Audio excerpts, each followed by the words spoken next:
qualify for a certain We do not only teach them the concept that they need to understand, but we teach them to love knowing the concept that they need to understand. There is a saying, it is better for a person to be taught how to fish than to give them fish. Okay? Same way with tutoring. Tutoring, shallow part of that would be, you don't understand that? Okay, let's study that. 1 plus 1, you don't understand that? Okay, it's 2, okay? It's 2. Now you know. That's one part of tutoring. But there's a deeper part of tutoring. What makes it difficult for you to understand what and what is 2?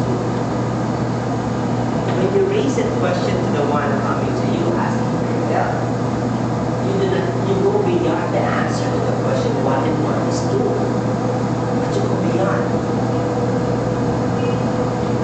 It's very difficult for you. What part of that is difficult for you in understanding the what and what is 2? When you try to seek what is going wrong with the understanding of yourself. Kasi ang dali lang naman yan. Biology is a study of life. O, ulitin mo. Biology is that. Okay, kasi na tayo sa yan. Bye-bye. That's only one part of the story. The other part of the story is it difficult for you to understand that. Kung may magaling sa math, magaling sa math, may isa, magaling sa math. Sa math, tutorial na naman. You are not only after the correct answer. In fact, equally important are the wrong answers. Isn't it?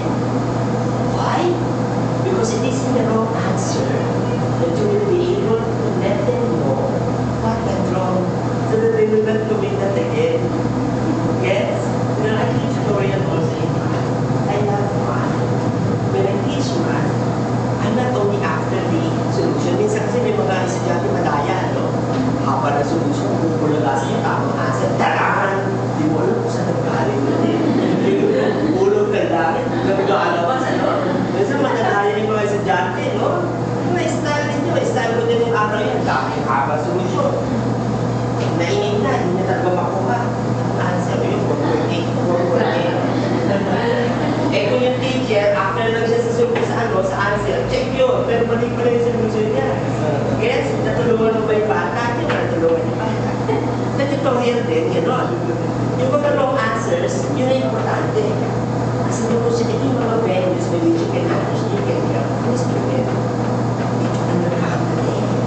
Pag i-distribute mo ito, doon sa lahat ng term sa loob ng parenthesis, dapat lahat yan. May hindi pa yung hindi na doon sa lista. Yun pala yun. Yes, no? Diyan ako. Okay. Willingness. And yung will natin is activated by the intellect. The will is disabled when it is not assisted by the intellect. The intellect alone cannot bring persons to action. It is the will that brings us to action. Sorry na pagkain ng isip. Nagugutom ako. Sabi ng utak ko, nagugutom ako. Dapat kumain ako. Pag nag-iisip ako, dapat kumain ako. Lechon, kangkagre, sinigang na baboy, na may taba. Tapos may sausawa na patis, na may sukat, na mainit na kanin, ang tiyat-tiyat. Pag iniisip ko ba yun, mabubusog ako? Iniisip ko, mabubusog ako? Hindi, it is the will. Now, sabi ng utak ko, nagugutom ako, ay, kakain ako. Sige, kakain ako. Yung will, mag-activate. Sige, kakain ako. Yes? It is the will that is pushing us to action. Without the will, it will remain to be a cognitive thing. Gutom ako. Hindi ko naiintindihan yung lesson na yan. Hindi ko na hirap talaga. Walang kaya teacher na hirap. Pag ganun po, hirap.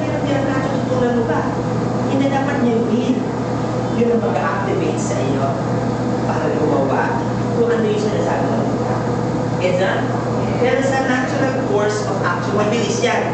Intellect, will, mabilis yan.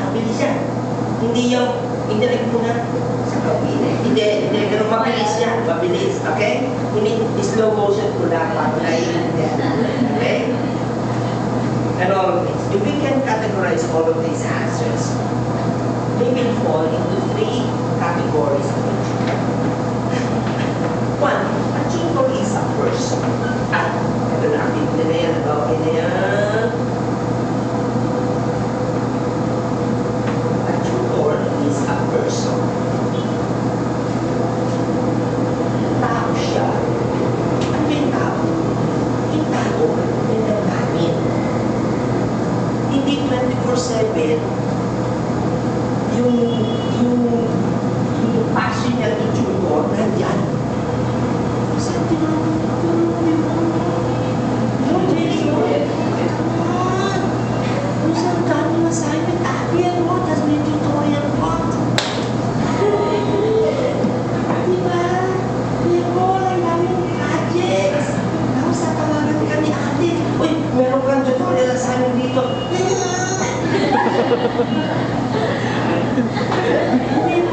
Kasi tao tayo. Sometimes nakakapagod. And we have to recognize, tao tayo. Nakakapagod. Kaya naman. Meron pala nakakapagod.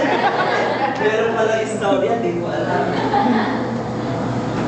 This is very important element of recognizing our being human person. Tutors are human persons.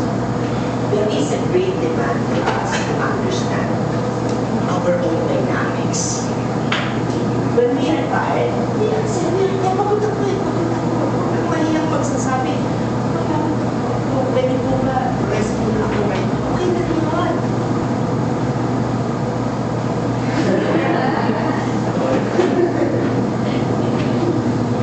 There is a demand for us to be familiar with our own dynamics. You have to understand that context, your own context. Why? Because if you do not know how to understand your own context, you will not be able to understand the context of the person seeking you. Ano yung ibig ko sabihin context? Pupunta sa akin sa inyo na may problema siya sa lesson. Susungaban ko ba agad? Ito yung lesson mo, ganito yan. I should understand his context.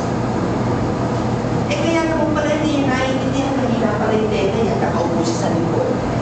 And solution lang pala yung next class mo, doon ka lang sa harapan loob mo, para mas nalito.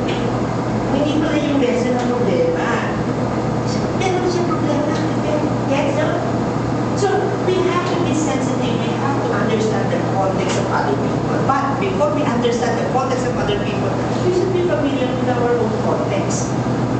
Halimbawa, kailangan ko ng volunteer sa Queenie at Queenie alin na dito. Queenie, kumikit ka. Wala kang nakikita. Uy! Wala kang nakikita. Bigit. Wala. Uy, wala talaga. Wala. Sige. Queenie. Dilat ha.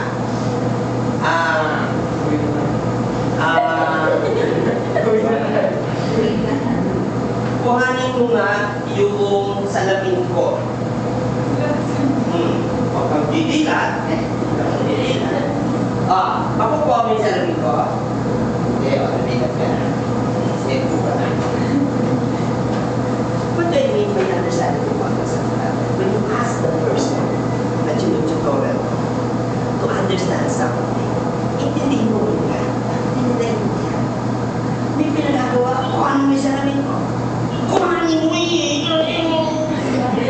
intindihin mo kasi yun. Dali-dali na dyan. Umako na dali-dali ko na dali-dali. Bilisan mo!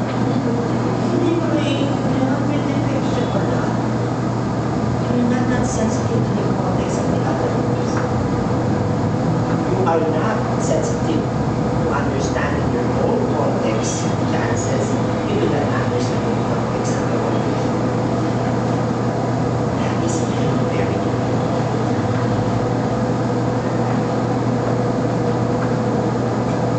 side. Kadalasan, mahilig tayo mag-compare. Nung inaaral ko yung trigonometry na yan, napakasifil lang yan. The longest side of a right triangle is always the hypotenuse. And the interior angle is sum up with the current angle. Madali lang yan.